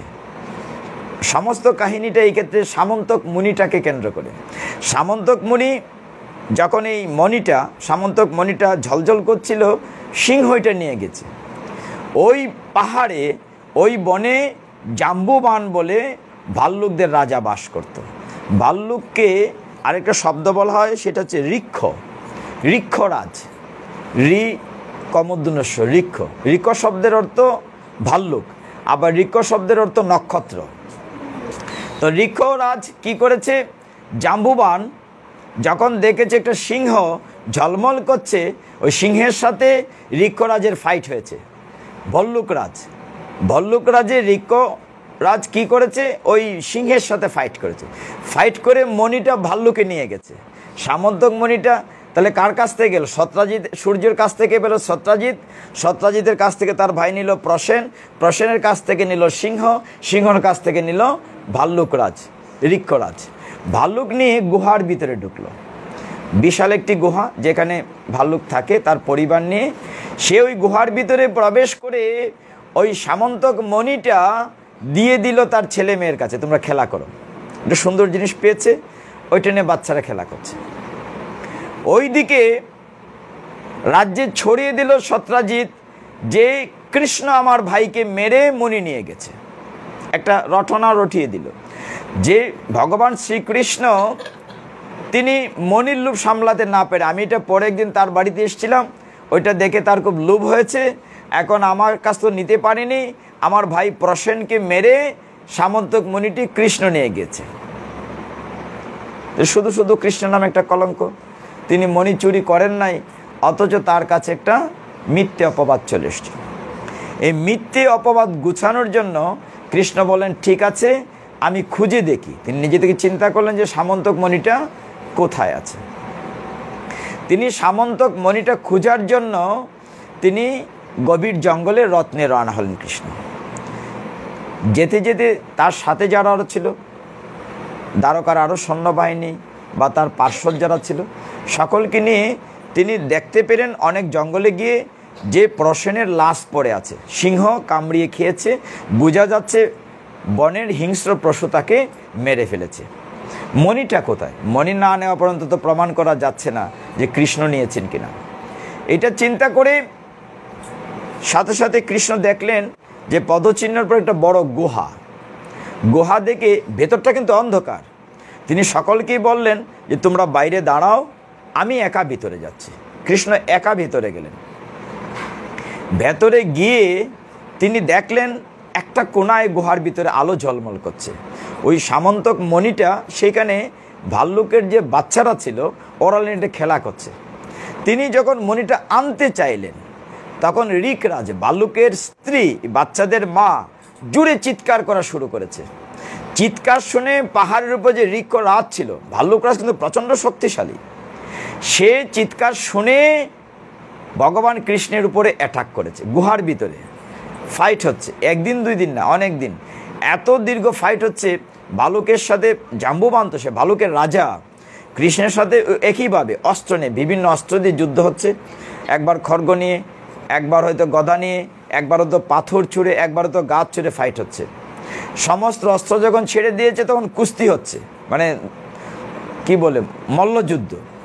এইদিকে বাইরে, গুহার বাইরে কৃষ্ণের সাথে যারা গিয়েছিলেন তারা অপেক্ষা করেছেন একদিন, দুই দিন, তিন দিন, করতে করতে 12 দিন অপেক্ষা করে। যখন কৃষ্ণর বাইরে আসছে না, তারা ভাবলেন কৃষ্ণ বোধহয় আর আসবেন না, আমরা কতদিন বাইরে দাঁড়িয়ে থাকব। তারা দ্বারকায় ফিরে গেলেন। কৃষ্ণ আরও 16 দিন ফাইট করলেন, মোট 28 দিন ফাইট করলেন। 28 দিন পাঠ করার পরে যখন ঋক্ষরাজ মানে ভাল্লুকরাজ হঠাৎ দেখলেন যে তার পদচিহ্নর সাথে শ্রী রামচন্দ্রের পদচিহ্নের মিল আছে, তখন জাম্বুবানের খেয়াল হলো, আরে আমি কি আমার ভগবান রামচন্দ্রের সাথে যুদ্ধ করছি, সর্বনাশ, অপরাধ হয়ে গেছে। তখন একদম চরণের লম্বা হয়ে পড়ে, প্রভু আমি আপনাকে চিনতে পারি নাই, নাহলে আমার সাথে এতদিন যুদ্ধ করার ক্ষমতা কেউ রাখে না। যে আপনি 28 দিন যুদ্ধ করেছেন, আমার সাথে তো একদিন 1 ঘন্টা কেউ যুদ্ধ করতে পারে না এতদিন। আর আপনি তো সেই স্বয়ং রঘুপতি রাঘব, সেই রাজা রাম, আপনি তেথা যুগে জাম্ববতী। তো জাম্বুবান বলছেন যে আমি চিনে ফেলেছি, আপনি আমার পরমারাধ্য শ্রীরামচন্দ্র, আপনি এই যুগে লীলা করে অন্য রূপে এসেছেন, আমি চিনতে পারি না, আমার অপরাধ হয়েছে, আমাকে ক্ষমা করুন। তো ঋকরাজ বলছে যে আমাকে ক্ষমা করুন, আমার মণি নিয়ে যান, আমি মণি রাখবো না। তখন ভল্লুকরাজের চিন্তা হলো, শুধু যদি মণি দেই তাহলে আমার অপরাধ ক্ষমা হবে না। তিনি কি করলেন, তার একটি মেয়ে ছিল জম্বুবতী, তিনি কি করলেন, জম্বুবতীকে বলেন যে আপনি ক্রিয়া করে এই জাম্বুবতী কন্যাটিকে আপনি তার পানি গ্রহণ করুন, তাকে কৃপা করে আপনার স্ত্রীরূপে গ্রহণ করুন। সেই মণির সাথে, সামন্তক মণির সাথে তার মেয়েটিকেও জাম্বুবান দিয়ে দিল। ভগবান যখন এই গুহা থেকে বেরিয়ে আসলেন, মনে করো যে পুনর্জন্ম হয়েছে। তিনি যখন দ্বারকায় ফিরে গেলেন, সকলেই দুন্দুবি বাজাচ্ছে, ঢাক বাজাচ্ছে, ঢোল বাজাচ্ছে, পুষ্পবৃষ্টি করছে। দেখা গেল রুক্মিণীতে বেরিয়ে দেখলেন কৃষ্ণ শুধু একা আসেন নাই, গলায় সামন্তক মণি আছে, পাশে একজন নববধূ আছে, মানে আরেকজন স্ত্রী নিয়ে তিনি ভিতরে ঢুকেছেন। যখন এই অবস্থায় তিনি ঢুকেছেন, সকলেই খুশি হয়েছে জাম্ববতীকে পেয়ে, তো তাকে বরণ করা হয়েছে। ওই মণিটি তিনি প্রমাণ করেছেন কৃষ্ণের কলঙ্ক দূর হয়েছে। সত্রাজিৎ তো কলঙ্ক লেপন করেছিল, কৃষ্ণ তার ভাইকে মেরে মণি নিয়েছে। তো কৃষ্ণ সমস্ত বিবরণ সত্রাজিৎকে বললেন, বলে কৃষ্ণ কিন্তু মণিটা রাখেন নেই, সামন্তক মণিটা সত্রাজিৎকে দিয়ে দিয়েছেন, যাও তোমার মণি আমার দরকার নাই, আমার কলঙ্ক মোচন হয়েছে, তুমি জানতে চেয়েছিলে বা তুমি রটনা করেছিলে আমি তোমার ভাইকে মেরে মণি নিয়েছি, আসলে আমি মারিনি, তোমার ভাইকে সিংহ মেরেছে, শিকারে গিয়েছিল, সেই হিংস্র পশুর আক্রমণে মারা গিয়েছে। এইভাবে সত্রাজিৎকে তিনি ফেরত দিয়ে দিয়েছেন। সত্রাজিৎ তো রাজা, তিনি রাজ্যে ফিরে গিয়েছেন। ফিরে গিয়ে চিন্তা করেছেন, সর্বনাশ, আমি যে তার মণিটা নিয়ে আসলাম, আমি তার বিরুদ্ধে মিথ্যে রটনা করেছি, একটা অপরাধ করেছি। তিনি তো মণিটা ফিরিয়ে দিলেন, ইচ্ছে তো রাখতে পারতেন। মানে কত বড় মহানুভবতা কৃষ্ণের, তার ভিতরে একটা অনুশোচনা আসতে লাগলো। সত্রাজিৎ একটা না, আমি তো ঠিক করিনি, তার মণিটা ফিরে দেওয়া উচিত। মানে উনি তো আবার ভাল্লুকের কাছ থেকে নিয়ে আসতে ফিরে, শুধু ফিরিয়ে দিলে কি আমার ঋণ শোধ হয়? শুধু ফিরে দিলে ঋণ শোধ হয় না। এই সত্রাজিতের মেয়ে হচ্ছে সত্যভামা। দেখেন কিরকম একটার সাথে একটা কানেকশন। তখন সত্রাজিৎ চিন্তা করল, হ্যাঁ নাম মিল আছে।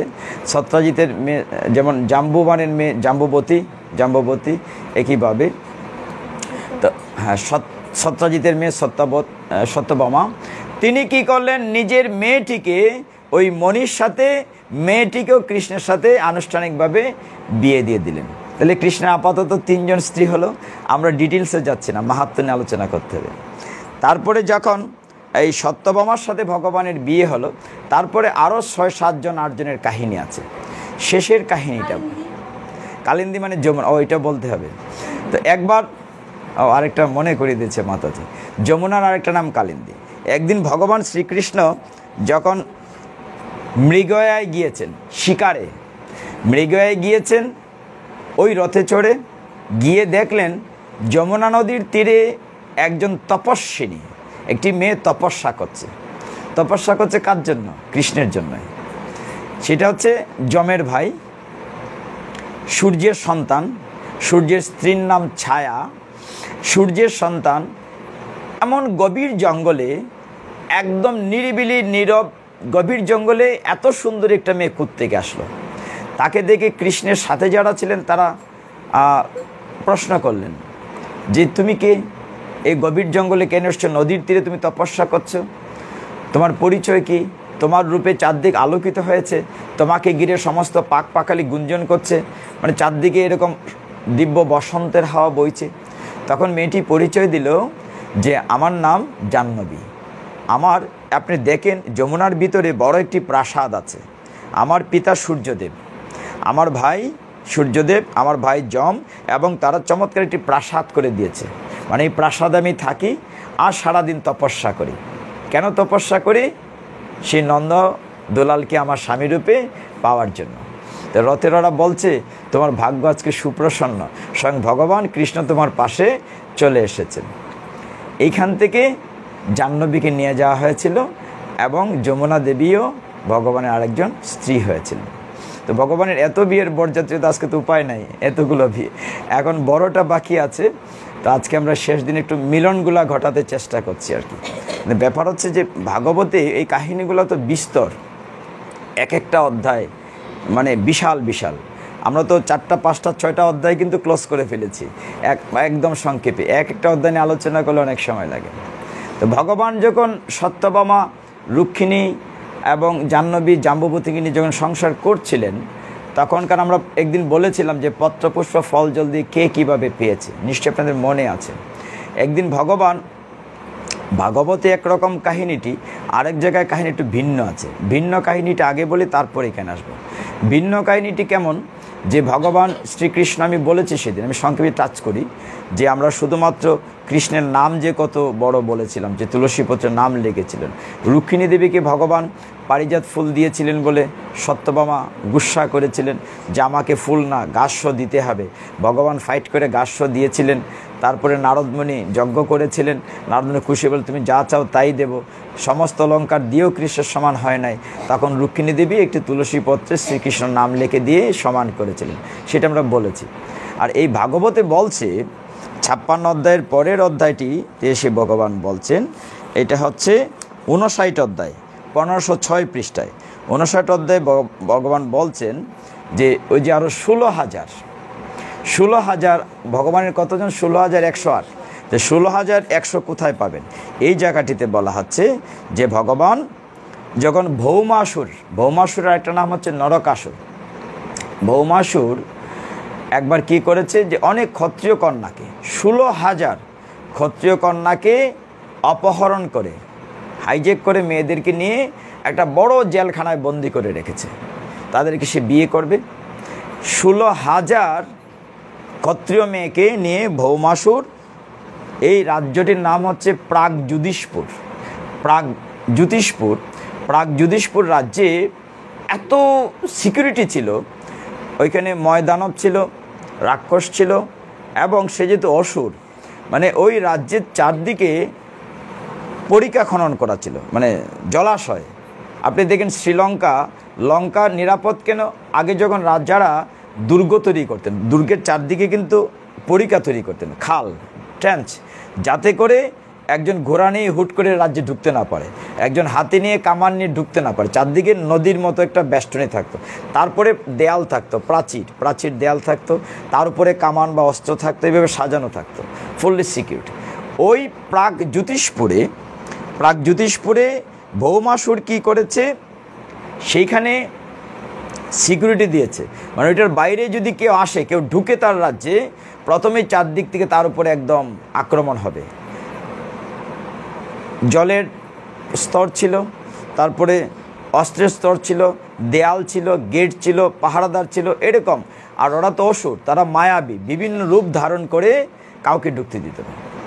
কৃষ্ণ যখন সংবাদ পেলেন যে সেখানে মূর নামক এক দত্তটার নাম ছিল মূর দত্ত, সে 16,000 ক্ষত্রিয় কন্যাকে বন্দি করে রেখেছে। ভগবান কি করলেন, এই ক্ষেত্রে রথ নিলেন না, এটা তো রথে গিয়ে ঢোকা যাবে না, তিনি গরুড়ে চড়ে গেলেন। আবার সত্যমা বললেন, তুমি কত যুদ্ধ করো, তুমি তো অনেক জানি দিদিকে মানে রুক্মিণীকে যুদ্ধ জয় করে নিয়ে এসছো, এখন আমার একটা যুদ্ধ দেখার বিলাস আছে। তো সত্যভামাকেও গরুড়ে নিয়ে গেলেন। গরুড়ে চেপে তিনি একা যান নাই, কারণ সহধর্মিনীর কথা তো ফেলা যায় না, প্রচণ্ড ভালোবাসেন। সত্যভামাকেও গরুড়ে নিলেন, দুইজন গেলেন। গিয়ে যখন ওই রাজ্যে ঢুকবেন, ভগবান শ্রীকৃষ্ণ বলছেন যে পদাঘাত করে দেয়াল ভেঙে দিয়েছে, পা দিয়ে আঘাত করে। তারপরে চারদিক থেকে অস্ত্র তার উপরে অটোমেটিক পড়তে লাগলো। ভগবান সুদর্শন চক্র দিয়ে সব অস্ত্র কেটে দিলেন। তীর আসতে লাগলো, তীর কেটে দিলেন। বল্লম আসতে লাগলো, বল্লম কেটে দিলেন। মহাকাশে আগুন আসতে লাগলো, আগুনের রিং আসতে লাগলো। জল আসতে, তপ্ত জল, সব ভগবান করে যখন ভিতরে প্রবেশ করলেন, তখন এক এক করে দত্তরা আসলো। সেখানে পাহারা দিত পঞ্চমাতার দৈত্য ছিল। মূর্ধতে 5টা মাথা ছিল। কয়টা মাথা ছিল? 5টা মাথা। সে যখন ভগবানের কাছে সাথে ফাইট, সমস্ত জন সৈন্যরা হেরে গেল। তারা যখন তার সাথে ফাইট করতে আসলো 5টা মাথা নিয়ে, ভগবানের সাথে সত্যভামা কিন্তু ভয় পেয়ে গেলেন যে এইবার কী হবে, মানে বিশাল দেহ, 5টা মাথা। সে যখন তীর মারে, একটা তীর মারলে তো 10টা তীর হয়ে যায়। ভগবান তো ঐশ্বর্যশালী, ভগবান তো বীর, ভগবানের সাথে তুলনায় হয় না। কৃষ্ণ কী করলেন, হাজার হাজার তীর মারতে রাখলেন, তার সমস্ত টিক টুকরো টুকরো। সে যখন বল্লম ছুড়ে দিল পঞ্চমাতার দৈত্যটি, ভগবান সমস্ত বল্লম আবার টুকরো টুকরো করে ফেললেন। যখন পাথর ছুটতে লাগলো, ভগবান সমস্ত পাথর ভেঙে ফেললেন। কোনোভাবেই যখন পারছিল না, তখন ভগবান কি করলেন, ওই পঞ্চমাতার দৈত্যকে সুদর্শন চক্র দিয়ে মাথা কেটে দিলেন। একটা দুটো করে 5টা মাথা কেটে দিলেন। ভাগবতে বলছে, যখন ওই দৈত্যটির দেহ মাটিতে পড়েছে, মনে হয়েছে পৃথিবী কেঁপে উঠেছে, এত বিশাল, হ্যাঁ, একদম যেন হিমালয় পর্বত পড়ে গিয়েছে, এরকম অবস্থায়। এই অবস্থায় ভগবান যখন পঞ্চমাথা দৈত্যকে মারলেন, সর্বশেষ মূর দৈত্য যে সিকিউরিটি দিয়ে 16,000, একজন দুইজন নয়, 16,000 ক্ষত্রিয় কন্যাকে সে বন্দি করে রেখেছে। তো 16,000 কন্যাকে ভগবান সেই জেলখানা থেকে উদ্ধার করলেন। সকলেই কত প্রতীক্ষায় ছিল। ভগবানকে দেখা মাত্রই ভগবানকে তারা প্রতিরূপে মনে মনে বরণ করেছে, যে আমাদের জীবন কত সার্থক, যে আমরা স্বয়ং আজকে অনাদিরাদি গোবিন্দ বাসুদেব কৃষ্ণকে আমরা সামনে দেখছি। হে বাসুদেব, তুমি কৃপা করে আমাদেরকে তোমার পত্নী রূপে গ্রহণ করো। সকলেই কৃষ্ণের চরণে লম্বায় প্রণতি করছে। ভগবান বললেন তথাস্তু। মানে যে যেরকমটি চায়, আমরা দেখেছি ভগবান গত কয়দিন আমরা পাঠে আলোচনা করেছি, আমরা যেরকমটি চাই ভগবান বলেন ঠিক আছে। ভগবানের কাছে মন স্থির করে চাইতে পারলে তিনি বলেন ঠিক আছে। 16,000 কুমারী কন্যা এই মূর নামক দত্তের বন্দি দশায় যখন ছিল এই প্রাগ জ্যোতিষপুর নগরে, সেখান থেকে কৃষ্ণ তাদেরকে উদ্ধার করলেন। উদ্ধার করার পরে এই 59 অধ্যায়ে আমরা দেখেছি সমস্ত এই মাতাজিরা কৃষ্ণের স্ত্রীর মর্যাদা পেলেন। একজন দুজন না, চিন্তা করেন কত বড় পরিবার ভগবান। তাদেরকে নিয়ে এসে দ্বারকায় প্রত্যেকের জন্য আলাদা আলাদা বিয়ের আনুষ্ঠানিকভাবে এনেই রাখেন, আবার আলাদা আলাদা কুঞ্জ করে, মানে কত বড় ব্যাপার সেপার। এতগুলোর সাথে ভগবান কৃষ্ণ কিন্তু একসাথেই বিয়ে হয়েছে, সকলেই দেখেছে সকলের সাথেই কৃষ্ণ আছে। ওই যে রাসলীলার মতো, রাসে দেখেছে সমস্ত সখীরা গোপীরা দেখেছে ভগবান কৃষ্ণ সকলের সাথেই নৃত্য করছেন। ওইখানে ভগবান 16,108 প্রাসাদ তৈরি করেছেন, রাসপ্রাসাদ রানীদের জন্য, এবং সকলেই দেখতেন, প্রত্যেকেই দেখতেন সকলের সাথেই কৃষ্ণ রাত্রি যাপন করছেন। মানে সবাই দেখছেন না কৃষ্ণ তো আমার বাড়িতে আছে, ও দেখছে আমার বাড়িতে আছে। ভাগবতে কাহিনীটি দেখাচ্ছে পারিজাত ফুলের, স্বর্গীয় ফুলের, এরকম যে ভগবান যখন যুদ্ধ করে ফিরে আসছিলেন 16,000 নারীকে উদ্ধার করে, তখন দেবরাজ ইন্দ্র খুব খুশি হয়েছিল, কারণ দেবরাজ ইন্দ্র তো তখন ওই অসুরের কারণে পরাভূত ছিল। খুশি হয়ে ভগবানকে বলছে যে ঠিক আছে, আপনি আমাদের এখানে একদিন বেরিয়ে যান, মানে দেবলোকে। কৃষ্ণ তার সাথে সত্যভামাকে নিয়ে বেড়াতে গেলেন। তখন পারিজাত ফুল দেখে সত্যভামার খুব আকর্ষণ, যে আমাকে ওই স্বর্গীয় ফুল দিতে হবে, শুধু ফুল না, গাছ সহ। তো ভগবান যখন বৃক্ষ গাছ সহ উঠাতে চাইলেন, যেই ইন্দ্রকে তিনি রক্ষা করলেন অসুরদের হাত থেকে, সেই ইন্দ্রর আবার মাথা ঘুরে গেল, না আমাদের একদম চুরি করে নিয়ে যাচ্ছে, ফাইট হলো। মানে ইন্দ্রর সাথে আবার কৃষ্ণের যুদ্ধ হলো, এবং যুদ্ধ করে সেইখান থেকে পারিজাত ফুল তিনি দ্বারকায় নিয়ে এসেছিলেন।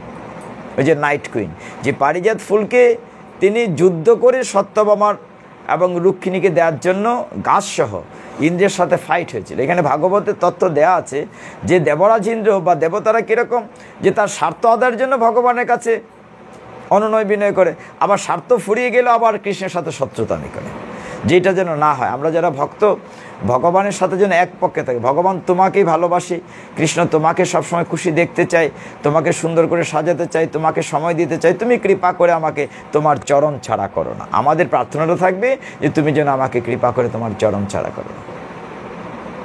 যখন ফাইট করে তিনি সেই বৃক্ষ নিয়ে আসলেন, দ্বারকাতে এসে রুক্মিণী দেবীকে দিলেন, ফুল দিলেন। এটা হচ্ছে ভাগবতের কাহিনী। যাও, তারপরে ভগবানের সংসার এত বড় হলো, দিন যাচ্ছে, এক পর্যায়ে গিয়ে আমরা দেখতে পাই যে ভগবানের রুক্মিণীর গর্ভে প্রদ্যুম্ন যে শিশুটি হয়েছিল, এই কাহিনীটি চমৎকার। সেটা রুক্মিণী মাত্র 10 দিন বয়সে এক রাক্ষস তাকে আতুরঘর থেকে নিয়ে গিয়েছিল। প্রদ্যুম্ন কিন্তু কামদেবের প্রতিভু। দেবতাদের মধ্যে একজন কামদেব আছে না, কামদেবের স্ত্রীর নাম রতি। হ্যাঁ, তো কামদেব সকলকে মোহিত করে ফেলে, কামনা জাগ্রত করে, কিন্তু শিব ঠাকুরের কাছে গিয়েছিল, শিব ঠাকুরে কিন্তু তাকে বশ্য করে ফেলেছিল। শিব ঠাকুরের ধ্যান কিন্তু ভাঙতে পারে নাই, কামদেব ভাঙতে পারে নাই, তাকে বশ্য করে ফেলেছিল। তখন রতি আক্ষেপ করে চিন্তা করেছিল যে হে কামদেব, তোমাকে এই জন্মে না পাই, পরের জন্মে না পাই, আবার পরের, তোমাকে আমার স্বামীরূপে পেতেই হবে। যখন রুক্মিণী দেবীর গর্ভে সন্তান হয়েছিল, কৃষ্ণের মতো দেখতে হুবহু শ্যামতনু, প্রদ্যুম্ন যখন হয়েছিল 10 দিন বয়সে, রাক্ষস হাইজ্যাক করে নিয়ে গেছিল। সেই শিশুটিকে নিয়ে যাওয়ার সময় তার পড়ে গিয়েছে হাত থেকে সমুদ্রে একটি মাছ গিলে ফেলেছিল। সেই মাছটি যখন তুলে ফেলেছিল, মাছটি এনে আবার ওই দেবর ওই রাক্ষস রাজের বাড়িতে দিয়েছিল। রাক্ষস রাজ তার রান্নাঘরে বলেছে রান্না করো। ওইটা যারা কেটেছিল, ওইখানে যে দাসী সাহায্য করতো সে ছিল রতি ছিল, মানে ওই কামদেবের স্ত্রী। এখন এই জন্মে যখন ওই শিশু সন্তানটি 10 দিনের পাওয়া গিয়েছে, ওই সন্তানটিকে যে কেটেছে মাছটি, সে নিয়ে তার স্ত্রী রতির কাছে দিয়েছে, তুমি তাকে পালো পোষো। রতি দেখে চিনে ফেলেছে যে এই শিশুটি যেই শিশু না, এই শিশুটি এই জন্মে কামদেব। বুঝতে পেরেছেন? যেই শিশুটি কামদেব আসছে। এই শিশুটি যখন বড় হয়েছে, যখন সে যৌবনে পা দিয়েছে, শিশুটি এইদিকে রুক্মিণী দেবী কান্নাকাটি করছে, শিশুকে পাচ্ছে, সকলেই মনে করেছে রাক্ষস নিয়েছে, মরে গিয়েছে। এইদিকে প্রদ্যুম্ন যখন বড় হয়েছে, যেহেতু সে কামদেবেরই পরবর্তী জন্ম, তার দিকে যে রমণীরে তাকাচ্ছে ওই রাজ্যে, সকলের একটি কাম ভাব জন্মেছে। রতি সেও তাকে প্রতিরূপে পাওয়ার জন্য আকুল ছিল। তখন একদিন প্রদ্যুম্ন জিজ্ঞাসা করেছিল যে তুমি তো আমাকে মাতৃবৎ সেবা করেছো, আমি তো শিশু, আমাকে মায়ের মতো তুমি বড় করেছো। তো যখন সে যৌবনে পদার্পণ করেছে প্রদ্যুম্ন, যে তুমি আমার প্রতি এরকম ভাব দিচ্ছ কেন, তখন রতি পূর্বজন্মের কথা বলেছিল যে তুমি প্রদ্যুম্ন রূপে এসেছো এই জন্মে, আসলে তুমি হচ্ছে কামদেব, আমি তোমার প্রতীক্ষায় ছিলাম। তখন আবার এই রতিকে নিয়ে প্রদ্যুম্ন ওই রাক্ষস রাজ্য থেকে তাদেরকে পরাভূত করে, প্রদ্যুম্ন কিন্তু কৃষ্ণের মতো দেখতে, হুবহু কৃষ্ণের মতো, এবং কৃষ্ণের মতো ভ্রম হচ্ছিল অনেকে মনে করে যে যখন তিনি যাচ্ছিলেন আকাশপথে রথিকে নিয়ে যখন রাজ্যে ফিরে যাচ্ছিলেন, তখন সকলেই মনে করে যে কৃষ্ণ আসছে, যে আমাদের এই রাজ্যে দেখুন কৃষ্ণ, আরেকজন কৃষ্ণ কোত্থেকে আসলো, দেখতে কীরকম। তখন কৃষ্ণ ছেলে ওই রথিকে নিয়ে এসে, তখন অনেকেই বলছিল যে রুক্মিণী দেবী দেখো কৃষ্ণ আসছে, আরেকজন কৃষ্ণ আসছে। তো রুক্মিণী বলছেন আমাদের কৃষ্ণ তো এখানে আছে। সকলেই বেরিয়েছে, দেখলো যে শুধু কৃষ্ণ একা না, তার সাথে আরেকজন মহিলা আছে, রতি আছে। তো তাদেরকে বরণ করার পরে সকলের একটা ভ্রম ছিল যে কৃষ্ণ আরেকজন কোত্থেকে আসলো। তখন যখন সমস্ত কাহিনী বলা হলো, তখন যেন রুক্মিণী দেবী যেমন জীবন ফিরে পেলেন, যে আমরা তো ধরেই নিয়েছে ছেলেটি রাক্ষসে নিয়ে মেরে ফেলেছে, 10 দিন বয়সের মাত্র ছোট্ট শিশুটি, তাদের ছেলে যখন ফিরে আসছেন মৃত্যুর পথ থেকে, পুনর্জন্ম, মনে হচ্ছে যে পুনর্জন্ম হচ্ছে প্রদ্যুম্ন, মহা ধুমধাম করে সকলে মিলে আনন্দ উল্লাস করেছেন। এইভাবে ভগবানের আমরা একাদশ স্কন্ধ, দ্বাদশ স্কন্ধ নিয়ে আলোচনা করেছি। একাদশ স্কন্ধে আরও আলোচনা আছে, 9:30 মাহাত্ম্য কিছুক্ষণ আলোচনা করতে হবে। তারপরের কাহিনীগুলো চমৎকার, যে সুখদেব গোস্বামী পরীক্ষিত মহারাজকে, ভাগবতটা কে বলছে?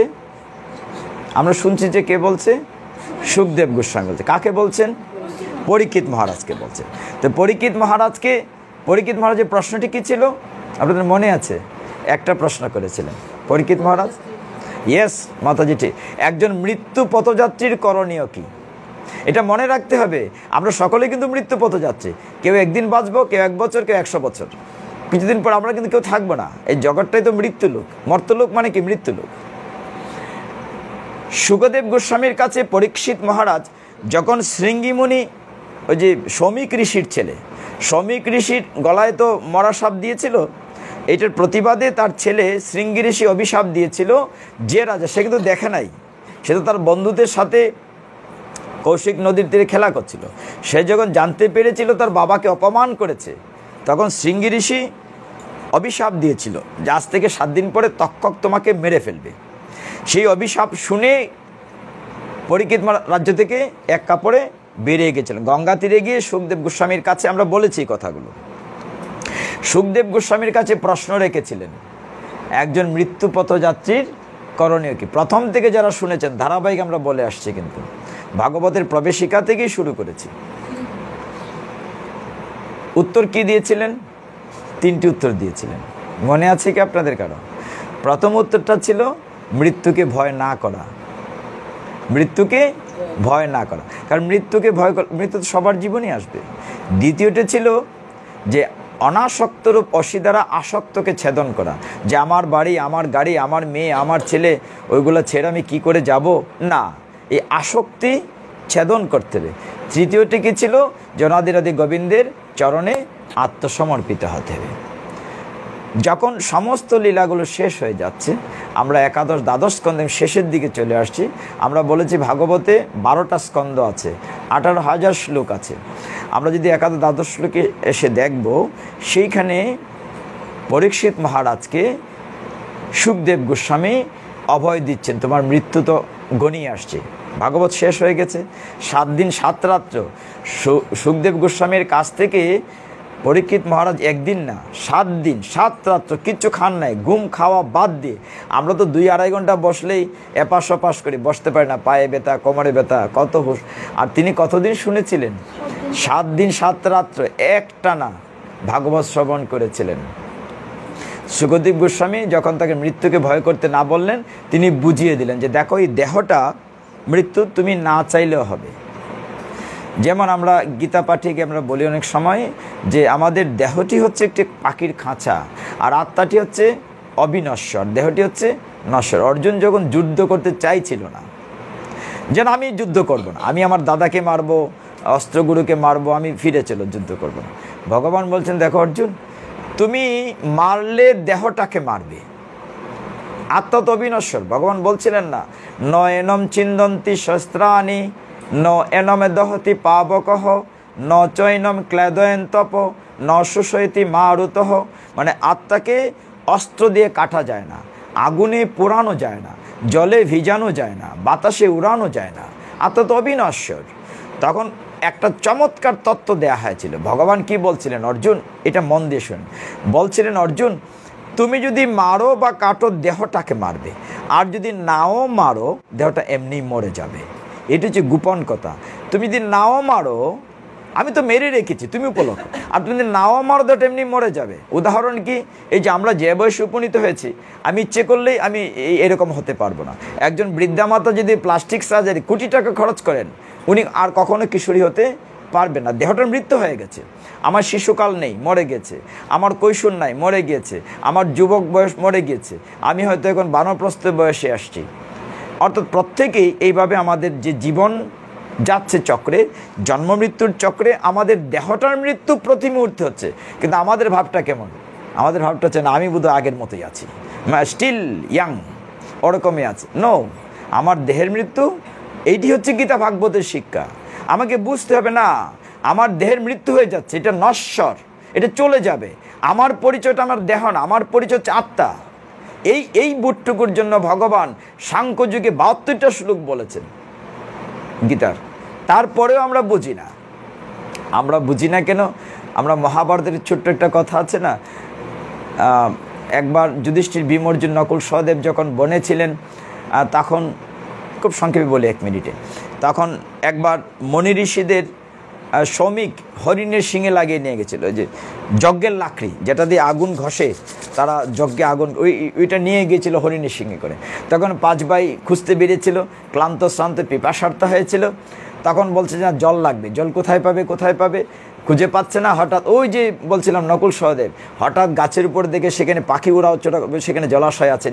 ধর্মরাজ না দিয়ে নিতে পারবে না, না হলে মরে যাবে। এক এক করে, আমি খুব শর্টকাট বলছি, আমার উদ্দেশ্য একটা শব্দ এখানে। তো 4 ভাই যখন মরে গিয়েছে, সবার শেষে যুধিষ্ঠির মহারাজ গিয়েছিলেন। তাকে যখন তিনি জলস্পর্শ দেখেন, তার ভাইরা মরে পড়ে আছে, তখন বলছিলেন আমার প্রশ্ন উত্তর না দিয়ে সব ভাই মরে গিয়েছে, তুমি যদি মরতে চাও জল নেওয়া আপত্তি নাই, না হলে প্রশ্ন উত্তর দাও। যুধিষ্ঠির মহারাজ, না আমি উত্তর দেবো, প্রশ্ন করো। অনেকগুলো প্রশ্ন ছিল। প্রথম প্রশ্নটা ছিল কিমাশ্চর্য বসুন্ধরা, এই পৃথিবীতে সবচেয়ে আশ্চর্যের বিষয় কোনটি? হ্যাঁ, না, এটা জায়গাটা শুনেন না, আশ্চর্যটা এটা বলছিলেন পৃথিবীতে সবচেয়ে আশ্চর্য বিষয়। তখন যুধিষ্ঠির মহারাজ বলছিলেন, আমরা প্রতিদিন একটা জিনিস দেখি বা শুনি, আমাদের ডানে বামে সামনে পেছনে, আমার আত্মীয় হোক অনাত্মীয় হোক, আমার স্বজাতীয় হোক বিজাতীয়, কেউ না কেউ মারা যায়। আমার নিজের জাতিগোষ্ঠী হোক অন্য হোক, আমরা দেখি কাঁধে করে নিয়ে যাচ্ছে। প্রতিদিন দেখি কেউ না কেউ মারা যাচ্ছে, কিংবা মাইকে আমরা শুনি, অ্যানাউন্সমেন্ট শুনি যে কেউ মারা গেছে, একটি সুখ সংবাদ। কিন্তু প্রতিদিন দৃশ্যটা দেখি শুনি, তারপরেও আমার মনে হয় সব মরে গেল বোধহয় আমি কোনোদিনই মরব না। এটি হচ্ছে আশ্চর্য। আমরা এমনভাবে জীবন আচরণ করি, মনে হয় আমি বোধহয় কোনোদিনই মরব না। আমি কিন্তু ঘটনাটি প্রতিদিনই দেখছি। যেমন আমাদের পাড়ার আমাদের শ্রদ্ধেয় মামা জ্যোতির্ময় দাস মারা গিয়েছেন গত পরশুদিন, মুরব্বী ছিলেন, বয়োজ্যেষ্ঠ। তো আমরা প্রতিদিনই কিন্তু কারো না কারো মৃত্যু দেখছি, শুনছি, কিন্তু আমরা এমনভাবে জীবন আচরণ করি মনে হয় আমি বোধহয় কোনোদিনই মরব না। এটি হচ্ছে কি আশ্চর্য বসুন্ধরা। তখন ওই যক্ষরাজ বক্রূপী খুশি হয়ে কি করেছিল, তার ভাইদের জীবন দিতে চাইছিল। এইখানেও যুধিষ্ঠির মহারাজের পরীক্ষা ছিল। 5টা ভাইয়ের 4টা ভাই তো পড়ে আছে, বলছে তুমি একজনের জীবন চাইতে পারো, 4 জনের না। তুমি কার জীবন চাইবে? তখন বলছিলেন যে নকুলের জীবন দেন, বা সহদেবের একজনের। তখন ধর্মরূপী বকপক্ষরূপী যক্ষরাজ জিজ্ঞাসা করেছিল, তোমার আপন ভাইদের জীবন চাইলে না? ভীম, অর্জুন তো তোমার আপন, নিজের মায়ের ঘরের, কুন্তির ঘরের, তুমি সৎমায়ের সন্তানদের জীবন চাইলে কেন? যুধিষ্ঠির মহারাজ বললেন, আমার দিকের মায়ের মধ্যে আমি তো একটা ছেলে জীবিত আছি না, কিন্তু ওই দিকে তো তার 2টা ছেলে 2টাই মরে গেছে। যুধিষ্ঠির মহারাজকে এমনি বলে ধর্মরাজ, তার ন্যায় বিচার কতটুকু? তিনি বলছেন আমার মায়ের ঘরে তো আমি একটা ছেলে এখনো বেঁচে আছি, আমি ওই মায়ের কাছে কি জবাব দেব? এতে খুশি হয়ে সবাইকে তিনি জীবন দিয়েছিলেন। যাই হোক, আমরা ওই দিকে যাচ্ছি না। যে আশ্চর্য কোনটি, আমি যে বেঁচে আছি এটি আশ্চর্য। মনে হচ্ছে যে আমি বোধহয় মরব না, ঠিক ওই জায়গাটিতে যদি উঠে আসতে পারি। এইটি পরীক্ষিত মহারাজকে দিয়ে ভাগবতের শিক্ষা দেওয়া হয়েছে, যে তুমি প্রথম কাজটা হচ্ছে মৃত্যুকে ভয় না করা। তোমার মৃত্যু আসবে সেটা প্রতি মুহূর্তে চিন্তা করতে হবে। এবং মৃত্যুর কিন্তু সিগন্যাল দিচ্ছে, যেমন চুল পেকে যাচ্ছে, দাঁত পড়ে যাচ্ছে, চোখের দৃষ্টি নষ্ট, first warning, second warning, school ছুটি হওয়ার আগে ওয়ার্নিং দিচ্ছে একটার পর একটা। মানে আপনার সময়, আমরা একদম কাঁচা বাংলায় কি বলি, বেল নাই, বেল শেষ হয়ে যাচ্ছে, মানে অ্যালার্ট হচ্ছে। তারপরেও সকল কাজে পাই যে সময়, তোমারে ডাকিবারে সময় নাই। এখনো যদি আমরা এই দুর্লভ মনুষ্য জন্মকে কাজে না লাগাই, পরের অংশটা বলি, আমাদের ঘড়ির কাঁটা ঘুরছে। সেই 7ম দিনে যখন সর্প আসবে, তক্ষক, এত ভয়ঙ্কর সাপ, ভগবান কৃষ্ণ কিন্তু অগ্নিদেবকে খুশি করেছিলেন খাণ্ডব দাহন করে। মনে আছে আপনাদের যে খাণ্ডব দাহন করে অগ্নিদেবকে খুশি করেছিলেন। তো সেইখানে যখন তক্ষক আসছে পরীক্ষিত মহারাজকে মেরে ফেলবে, সকলে ভয় পাচ্ছিল, কিন্তু তিনি আর ভয় পাচ্ছেন না, কারণ তিনি তো বলছেন মৃত্যুকে ভয় না করা, তার মৃত্যুকে তিনি সাদরে বরণ করছেন। কিন্তু তিনি যখন মারা গিয়েছেন, পরীক্ষিত মহারাজের ছেলের নাম কি ছিল? জন্মেজয়। জন্মেজয় প্রতিশোধ নিতে চাইল, আমি সর্পযজ্ঞ করব, কাউকে বাঁচতে দেব না, তারা আমার এত ধার্মিক বাবাকে মেরে ফেলেছে, আমি এই তক্ষককে রক্ষা করব না। তিনি সর্পযজ্ঞ করেছিলেন, প্রচণ্ড নামক যজ্ঞ করেছিলেন। মনি ঋষিরা যজ্ঞে আহুতি দিচ্ছেন, সর্প ওম সোয়াহা, ওম সোয়াহা বলে সমস্ত সবকে ডাকছিলেন। পৃথিবীর যত সাপ আছে সব এসে যজ্ঞে পড়ে যাচ্ছিল। দীর্ঘ যজ্ঞের পরেও তক্ষক আসে নাই। তক্ষক পালিয়ে গিয়ে দেবরাজ ইন্দ্রের সিংহাসনে চেয়ারের মধ্যে পেঁচ দিয়ে বসে আছে, সিংহাসন আসে না। শেষের দিন যাতে সমস্ত সাম্রাজ্য আসছে না, তখন তিনি বলছেন, যারা যজ্ঞ করছিলেন ব্রাহ্মণ ঋষিরা, তাদেরকে বলছেন দেখো কোথায় আছে। তারা দেখলো যে ওইখানে আছে। বলে তাহলে ও আসতেছে না, আসতে পারবে না তক্ষক, যাকেই বধ করার জন্য আমি যজ্ঞ করছি, কি করা লাগবে? তোমরা ইন্দ্র সহ আহুতি দাও যজ্ঞে, মানে ইন্দ্রকে সহ নিয়ে আসো। শুধু সাপ তো আসতে পারছে না, তখন তার কথায়, জন্মেজয়ের কথা, ইন্দ্র সহ যজ্ঞে আহুতি দেওয়া হচ্ছে। তখন ইন্দ্রের সিংহাসন কেঁপে, তিনি আর সিংহাসন ধরে রাখতে পারছেন না, মানে ওই সহ উড়ে যজ্ঞে চলে আসছে। তখন ভগবান বলছিলেন যে জন্মেজয়, দেখো তোমার পিতার এই দেহের নশ্বর দেহ আজও কাল চলে যাবে, তুমিও থাকবে না, তুমি এই কাজটি ঠিক করো নাই।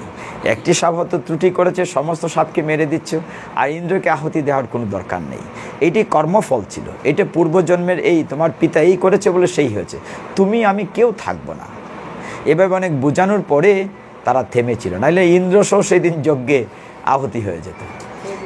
হ্যাঁ, ভগবান শ্রীকৃষ্ণ বলছেন। এইভাবে যখন অনাদিরাদির গোবিন্দের কথায় এবং পরীক্ষিত মহারাজকে একই সাথে স্বয়ং সুখদেব গোস্বামী তাকে যখন বোঝালেন, এবং সেই আসরে যত দেবর্ষি, নারর্ষি, দেবর্ষি, তারপরে রাজর্ষি, যত মনি ঋষিরা ছিলেন গঙ্গা তীরে যখন শ্রবণ করেছিলেন, সেখান থেকে গিয়ে আবার নৈমিষারণ্যে, সেইখানে আবার সুত গোস্বামী ভাগবত বলেছিলেন। এইভাবে যখন এই লীলাটি শেষ হয়, তখন কলিযুগ, আমরা বলেছি না যে কলিযুগ চলে এসছে, কলিযুগে কি কি হবে, এরকম অনেক কাহিনী আছে, না টাইমে কোলানো যাবে না, কলিযুগের লক্ষ্য নিয়ে আলোচনা করছি না আজকে। তো এইভাবে যখন আমরা আগামীতে যদি ঈশ্বর পোষায়, তো আগামীতে আমরা আরও আলোচনা করেছে না। কলিযুগের লক্ষণটা এরকম, চারটা কলিযুগ যখন আসবে, তখন বলা হয়েছিল, যুধিষ্ঠির মহারাজ জিজ্ঞাসা করছেন মুনিবরকে যে কলিযুগে কি হচ্ছে, আমরা কিভাবে রাজ্য শাসন করব। তখন ভগবান বলছেন, ঠিক আছে, তোমাদের উত্তর তোমাদেরকে দেওয়া যাবে, তোমরা 5/5 দিকে যাও, মানে তোমরা গভীর বনে যাও, সেখান থেকে ফিরে এসে কে কি দেখেছো সেইটা এসে আমাকে বলবে, তাহলে বুঝতে পারবে তোমাদের সামনের দিনগুলো কেমন যাবে। তো 5/5 দিকে গেছে, এক ভাই গিয়ে দেখেছে যে সেখানে একটি সদ্য প্রসূত একটা গাভী তার বাচ্চাটিকে লেহন করছে।